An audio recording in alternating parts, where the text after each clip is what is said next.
정기예금 1억에 아파트 3억, 국민연금까지 받고 있는데 기초연금을 신청해도 되는 건지 이런 고민 한 번쯤 해보셨을 겁니다. 재산이 4억이 넘으니까 당연히 안 될 거라고 생각하시는 분들이 많은데요. 그런데 기초연금은 통장 잔고나 아파트 가격을 그대로 보는 게 아닙니다. 전혀 다른 방식으로 계산합니다. 오늘 이 영상에서는 정기예금 1억, 아파트 3억, 국민연금 50만 원, 자동차 500만 원, 이 조건을 하나하나 넣어서 실제로 기초연금을 받을 수 있는지 직접 계산해 드리겠습니다. 그리고 국민연금을 받고 있으면 기초연금이 깎인다는 말, 이 경우에는 과연 어떻게 되는지도 끝에서 알려드릴게요. 안녕하세요. 소소하지만 담백한 복지 이야기를 전해드리는 소담이입니다. 기초연금을 받으려면 소득인정액이라는 걸 먼저 알아야 합니다. 소득인정액이란 내 소득과 재산을 합산해서 하나의 금액으로 만든 겁니다. 이 금액이 선정 기준액 이하면 기초연금을 받을 수 있어요. 2026년 기준으로 단독 가구는 월 247만 원, 부부 가구는 월 395만 2천 원입니다. 이 금액 이하면 됩니다. 그럼 소득 인정액은 어떻게 계산하느냐? 크게 두 덩어리입니다. 하나는 소득평가액이고 다른 하나는 재산의 소득환산액입니다. 이 두 가지를 더한 게 소득 인정액이에요. 먼저 소득 쪽부터 보겠습니다. 이분은 근로소득이 없고 국민연금 50만 원을 받고 계십니다. 국민연금은 공적 이전 소득으로 잡혀서 기타 소득에 그대로 반영됩니다. 월 50만 원이 소득으로 잡히는 거예요. 그리고 정기예금 1억의 금리가 3%니까 연간 이자가 300만 원, 월로 나누면 25만 원입니다. 이자 소득에서는 월 4만 원을 공제해주기 때문에 실제 반영되는 이자 소득은 월 21만 원이에요.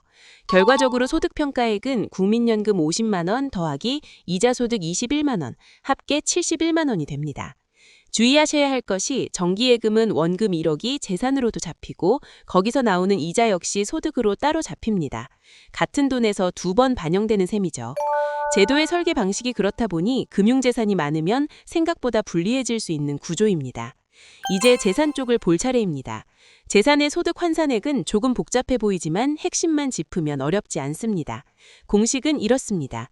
일반 재산에서 기본 재산액을 빼고 금융재산에서 2천만 원을 빼고 부채가 있으면 부채도 빼줍니다.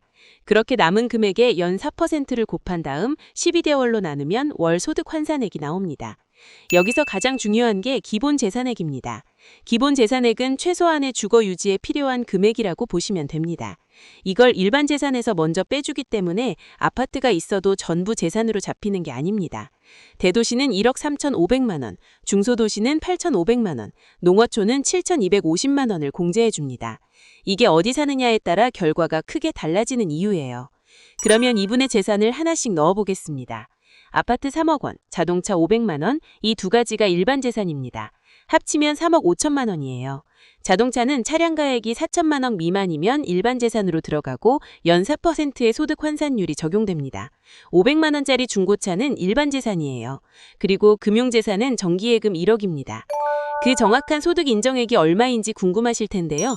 좋아요 눌러주시면 바로 금액 알려드릴게요. 대도시 기준으로 계산해 보겠습니다. 일반 재산 3억 5천만 원에서 기본 재산액 1억 3,500만 원을 빼면 1억 7천만 원이 남습니다. 금융재산 1억에서 2천만 원을 빼면 8천만 원이에요. 이 둘을 합치면 2억 5천만 원입니다. 여기에 연 4%를 곱하고 12개월로 나누면 재산의 소득 환산액은 약 83만 3천 원이 됩니다. 자, 이제 최종 소득 인정액입니다. 소득평가액 71만 원에 재산의 소득 환산액 83만 3천 원을 더하면 약 154만 3천 원입니다. 단독 가구 선정 기준액이 247만 원이니까 여유 있게 통과합니다. 재산이 4억이 넘는데도 기초연금을 받을 수 있는 거예요. 중소도시에 사시는 분이라면 기본 재산액이 8,500만 원으로 줄어들기 때문에 재산의 소득 환산액이 월 100만 원 정도로 올라갑니다. 소득 인정액은 약 171만 원이에요. 그래도 247만 원 기준에는 충분히 들어옵니다. 농어촌도 마찬가지입니다. 기본 재산액이 7,250만 원이라 소득 환산액이 좀 더 높아지지만 소득 인정액은 약 175만 원 수준이라 역시 통과합니다. 이게 참 중요한 부분인데요. 주변에서 아파트 3억이면 기초연금 못 받는다는 얘기를 많이 하시거든요. 그런데 방금 보신 것처럼 아파트 가격이 그대로 반영되는 게 아니라 기본 재산액을 빼고 연 4%를 곱해서 12로 나누는 과정을 거칩니다. 3억짜리 아파트가 월소득으로 환산되면 대도시 기준 약 55만 원밖에 안 돼요. 생각보다 영향이 크지 않은 거죠. 한 가지 더 확인해야 할 게 있습니다. 기초연금을 받을 수 있다는 건 알겠는데 그러면 매달 얼마를 받게 되느냐는 거죠. 국민연금을 받고 있으면 기초연금이 깎인다는 얘기 한 번쯤 들어보셨을 겁니다. 그래서 많은 분들이 나는 국민연금을 받고 있으니까 기초연금을 받아도 반밖에 못 받을 거다라고 생각하세요. 결론부터 말씀드리면 이 경우에는 기초연금이 깎이지 않습니다. 2026년 기준 기초연금 기준연금은 월 349만 7천 원입니다. 국민연금 수령액이 이 기준연금의 150%, 그러니까 52만 4,555원 이하면 기초연금이 감액되지 않고 기준연금 전액이 지급됩니다.